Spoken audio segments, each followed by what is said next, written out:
नमस्कार दोस्तों, पिछले लेक्चर में हमने बात किया था साइटोलॉजी के बारे में और सेल के बारे में।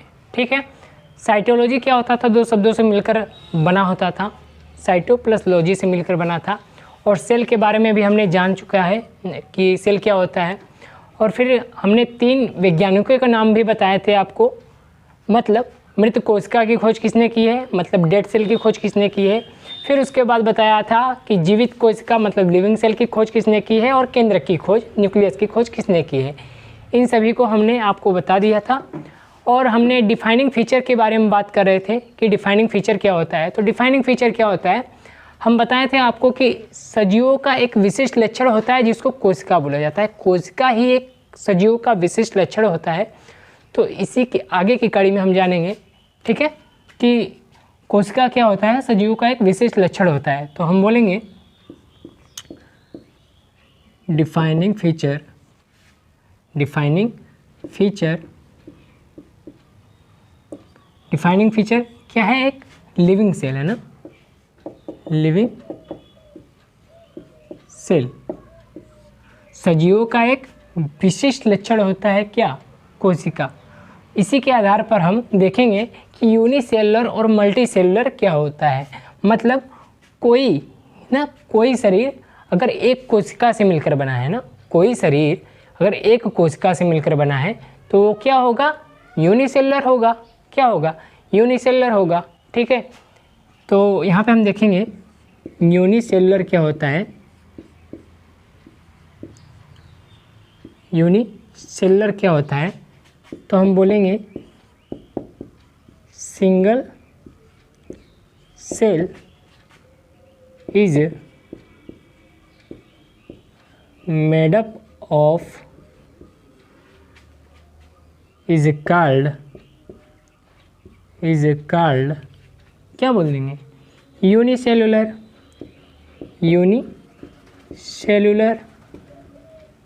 बोल देंगे। ठीक है, अगर कोई कोशिका अगर एक कोशिका से मिलकर बना है, कोई शरीर एक कोशिका से मिलकर बना है तो उसको क्या बोलेंगे? Single cell is a made up of is a called unicellular. जैसे आपका बैक्टीरिया क्या होता है ना, एग्जाम्पल के लिए बैक्टीरिया, आर्किबैक्टीरिया, ये सब क्या है? सिंगल सेल है, एक कोशिका से मिलकर बने होते हैं। ठीक है, और वहीं पे मल्टी सेलुलर की बात करें तो जैसे प्लांट हो गए, हम लोग हो गए, मनुष्य हो गए, तो ये सब क्या है? ये सब मल्टी सेलुलर है। तो यहाँ पे मल्टी सेलुलर को भी देख लेते हैं। मल्टी सेलुलर क्या होता है? ठीक है, हमने यूनिसेलुलर को समझा कि यूनिसेलुलर क्या होता है? एक कोशिका से मिलकर बना होता है, कोई शरीर एक कोशिका से मिलकर बना होगा। ठीक है, लेकिन मल्टी सेलुलर की बात करें तो मल्टी सेलुलर में क्या होता है? Many cell is made up of is called multicellular।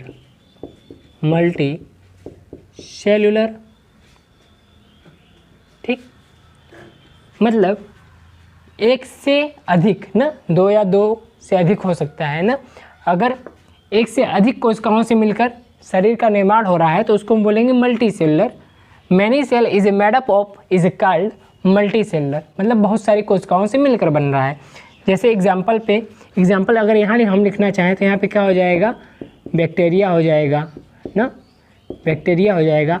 Virus तो होगा नहीं, क्योंकि वायरस में तो कोशिका होती ही नहीं है, सेल से मिलकर नहीं बनाते वायरस। ठीक है, वायरस हो गए, आर्किबैक्टीरिया हो गए ना, फिर आपके साइनोबैक्टीरिया जैसे हो गए, आर्किबैक्टीरिया,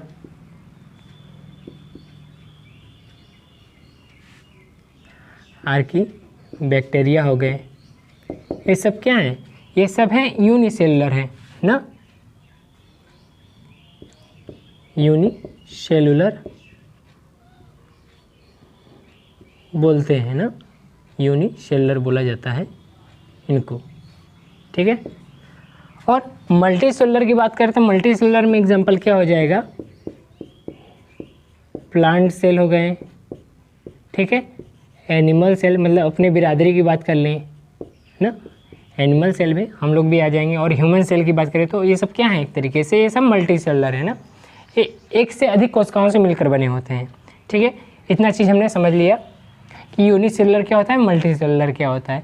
अब आगे की बात करते हैं।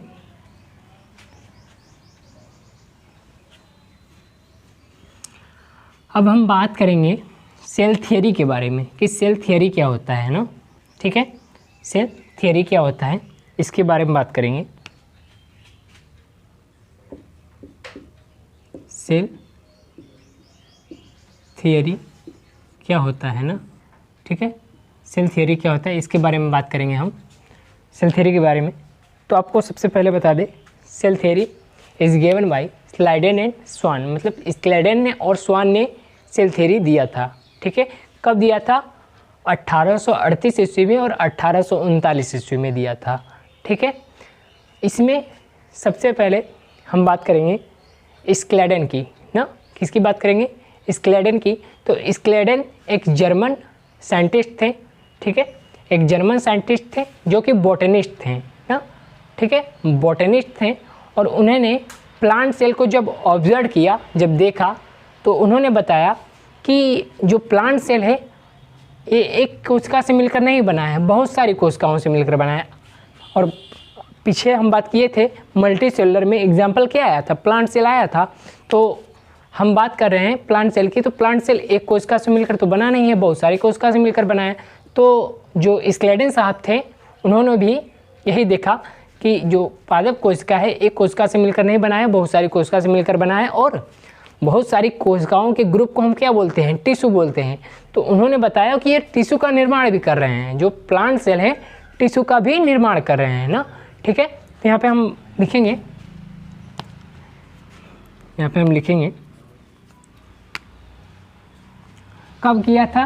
1838 ईस्वी में ना, 1838 ईस्वी में किसने किया था? स्क्लेडेन साहब ने।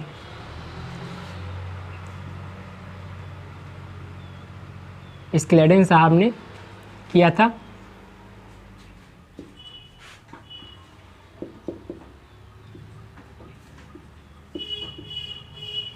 ना, ये कहाँ के रहने वाले थे? ये जर्मन के थे, जर्मन के एक बॉटनिस्ट थे। क्या थे? बॉटनिस्ट थे ना, जर्मन के थे, बॉटनिस्ट थे। और इन्होंने ऑब्जर्व्ड क्या किया था? प्लांट सेल को देखा था। तो इन्होंने क्या बताया? Plant cell is a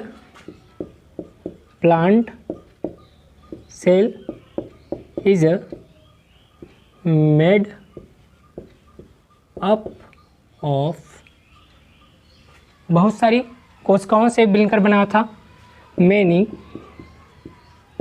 many cells, ठीक है, बहुत सारी कोशिकाओं से मिलकर बना रहा था। और ये क्या कर रहे थे? एक ग्रुप फॉर्म कर रहे थे। ग्रुप फॉर्म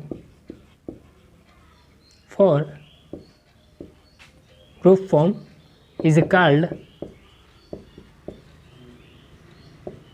टिश्यू, ठीक है। मतलब यहाँ पे हमने क्या समझा? यहाँ पे स्क्लेडेन साहब ने, जो जर्मन के बॉटनिस्ट वैज्ञानिक थे, उन्होंने ऑब्जर्व जब प्लांट सेल को किया तो उन्होंने बताया कि प्लांट सेल एक कोशिका से मिलकर नहीं बना होता है, जबकि वो बहुत सारी कोशिकाओं से मिलकर बना होता है। और बहुत सारे कोशिकाओं का ग्रुप, समूह को ही हम क्या बोलते हैं? टिश्यू बोलते हैं। ये किसने बताया था? तो ये बताया था हमारे स्क्लेडेन साहब ने, ठीक है। किसने बताया था? स्क्लेडेन साहब ने। अब हम आगे बात करेंगे किसकी? स्वान साहब की ना, स्वान साहब की बात करेंगे, ठीक है। तो आगे हम बात करते हैं स्वान साहब की कि स्वान साहब ने क्या बताया था, ठीक है।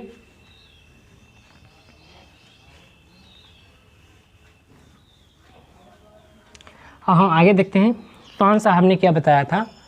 तो स्वान साहब ने बताया था, ये एक ब्रिटिश वैज्ञानिक थे, ब्रिटिश के रहने वाले थे। और ये जूलॉजिस्ट थे। क्या थे? जूलॉजिस्ट थे। और इन्होंने लगभग उसी समय किया था 1839 ईस्वी में, मतलब 1839 में किया था। 1838 ईस्वी में इन्होंने किया था स्क्लेडेन साहब ने, और स्वान ने किया था 1839 ईस्वी में, ठीक है। और वो थे ब्रिटिश के रहने वाले थे। और क्या वो एक जूलॉजिस्ट थे, ये थे बोटनिस्ट, स्क्लेडेन साहब बोटनिस्ट थे और वो क्या है, जूलॉजिस्ट थे। ठीक है, तो इनके बारे में भी देख लेते हैं।